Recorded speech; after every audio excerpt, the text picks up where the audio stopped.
اس لیے جیسے ہی حضور پاک نے آ کر بی بی خدیجہ کو اپنے اوپر غار حرا میں گزری وہ ساری باتیں بتائیں تو حضرت خدیجہ خوشی سے جھوم اٹھی، کیونکہ جس کا انہیں 15 سال سے انتظار تھا وہ سب کچھ آج انہیں اپنی آنکھوں سے نظر آ رہا تھا۔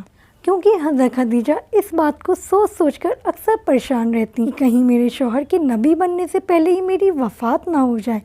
اس لیے ایک انتظار تھا کہ آخر وہ دن کب آئے گا جب میرے شوہر کو نبی بنایا جائے گا، اور آخر آج وہ دن آ ہی گیا تھا۔ کتاب سیرت ابن ہشام کے مطابق جیسے ہی حضرت خدیجہ نے حضور پاک کی زبان سے جبرائیل علیہ السلام کا نام سنا تو خوشی سے جھوم کر کہنے لگیں کہ مبارک ہو، میں اس ذات کی قسم کھا کر کہتی ہوں کہ جس کے قبضے میں خدیجہ کی جان ہے، آپ اس امت کے نبی ہیں، اس لیے آپ اپنے دل کو مضبوط رکھیں کیونکہ آپ کا اللہ آپ کو ضائع نہیں ہونے دے گا۔ لیکن جبرائیل علیہ السلام کو دیکھ کر حضور پاک بہت زیادہ ڈرے ہوئے تھے، اس لیے اپنی بیوی حضرت خدیجہ سے کہنے لگے کہ اے خدیجہ، مجھے ڈر لگ رہا ہے کہ کہیں اس کام میں میری جان نہ چلی جائے۔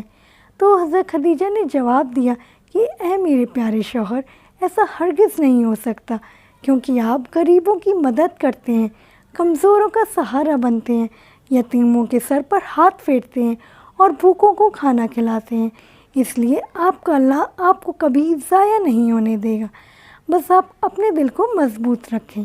حضرت خدیجہ دل ہی دل بہت زیادہ خوش تھیں، کیونکہ شادی کے بعد جس امید کو لے کر وہ 15 سال سے انتظار کر رہی تھیں، آج ان کی انتظار کی گھڑیاں پوری ہو چکی تھیں اور حضور پاک کو نبی بنا دیا گیا تھا۔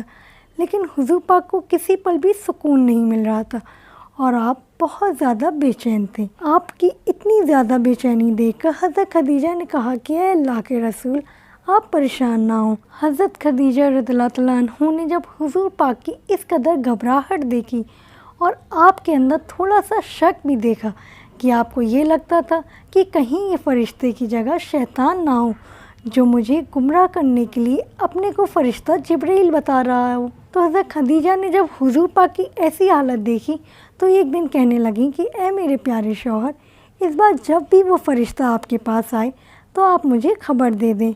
ابھی حضرت خدیجہ کو یہ بات کہے کچھ ہی گھنٹے گزرے تھے کہ دوپہر کے وقت اچانک حضور پاک گھر آئے اور کہنے لگے کہ اے خدیجہ، مجھے وہ فرشتہ نظر آ رہا ہے۔ یہ سن کر حضرت خدیجہ جلدی سے زمین پر بیٹھ گئیں اور حضور پاک سے کہنے لگیں کہ آپ میرے دائیں پیر پر اپنا سر رکھ کر لیٹ جائیں۔ بی بی خدیجہ کے کہنے پر حضور پاک نے ایسا ہی کیا۔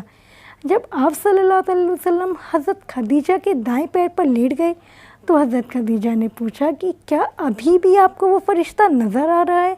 تو حضور پاک نے جواب دیا کہ ہاں، مجھے ابھی بھی وہ فرشتہ نظر آ رہا ہے۔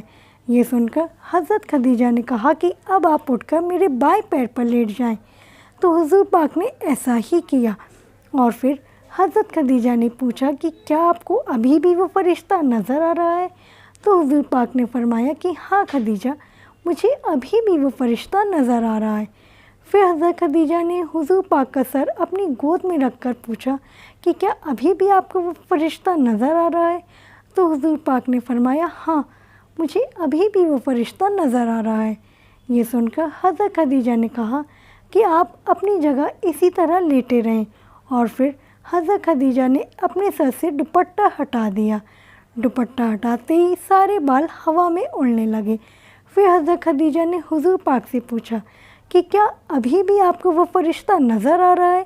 تو حضور پاک نے جواب دیا کہ اے خدیجہ، مجھے اب وہ فرشتہ نظر نہیں آ رہا ہے، وہ کہیں غائب ہو گیا ہے۔ یہ سنتے ہی حضرت خدیجہ کی خوشی کا ٹھکانہ نہیں رہا اور کہنے لگیں اے میرے پیارے شوہر، آپ کو مبارک ہو، کیونکہ اگر یہ شیطان ہوتا تو میرے بال کھلتے دیکھ کبھی بھی نہ شرماتا۔ میں اللہ کی قسم کھا کر کہتی ہوں کہ یہ اللہ کا کوئی مقرب فرشتہ ہی ہے۔ جیسے ہی میں نے اس کے سامنے اپنے بال کھولے تو وہ شرما کر آپ کی نظروں سے غائب ہو گیا۔ بی بی خدیجہ کی ایسی باتیں سن کر حضور پاک کا دل مضبوط ہو جاتا۔ آپ صلی اللہ علیہ وسلم اپنی بیوی خدیجہ سے بہت زیادہ محبت کرتے تھے اور ان کی وفات کے بعد اکثر ان کا ذکر کر کے رویا کرتے تھے اور حضرت عائشہ سے کہا کرتے تھے کہ اے عائشہ، میری خدیجہ بہت اچھی تھی، اس نے میرا اس وقت ساتھ دیا جب ساری دنیا نے مجھے چھوڑ دیا تھا۔ میری خدیجہ نے اس وقت مجھ پر اپنا سارا مال لٹایا جب لوگوں نے مجھے ہر طرف سے محروم کر دیا تھا۔ واقعہ کیسا لگا کامنٹس میں ضرور بتائیں، فیملی اور فرینڈس میں شیئر کریں۔ مزید اسی طرح کی اور اسلامک واقعات جاننے کے لیے میرے چینل کو پلیز سبسکرائب کریں۔ فی امان اللہ، اللہ حافظ۔